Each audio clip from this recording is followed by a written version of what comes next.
గ్రామ ప్రజలకు ఈ యొక్క దుర్గామల్లేశ్వర స్వామి దేవస్థాన ఆలయ ప్రధాన అర్చకులుగా అందరికీ శుభాశీస్సులు తెలుపుతూ 3వ తారీఖు నుంచి 12వ తారీఖు వరకు కూడా ఉదయం నుంచి కూడా పూజా కార్యక్రమాలు, అలాగే సూర్య నమస్కారాలు, చండీ పారాయణ, మహాలింగార్చన, తర్వాత సోమవారం రాత్రి జ్యోతిర్లింగార్చన, అలాగే లాస్ట్ రోజునే అంటే దసరా అయిపోయిన మరుసటి రోజునే చండీ హోమం చేసి అమ్మవారి ఊరేగింపు తాండవ వరకు కూడా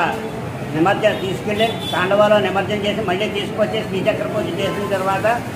మళ్ళీ అమ్మవారిని యథాస్థానంలోకి ఇచ్చేయడం జరుగుతుంది. కావున భక్తులు, పుర ప్రజలు, కార్మికులు, తర్వాత దేవాదాయ ధర్మాదాయ శాఖ వారందరూ కూడా తగు ఏర్పాట్లన్నీ కూడా చేస్తున్నారు. ఈ ఏర్పాట్లన్నీ కూడా సక్రమంగా జరిగి ఆ యొక్క అమ్మవారి యొక్క కృపా కటాక్షాలు అందరికీ పొందాలని, ఈ యొక్క ఆలయ అర్చకులు అందరూ కలిసి ఆ అమ్మవారి యొక్క ఆశీస్సులు మీ అందరికీ పొందాలని భగవంతుని కోరుతున్నాము, ప్రార్థిస్తున్నాము.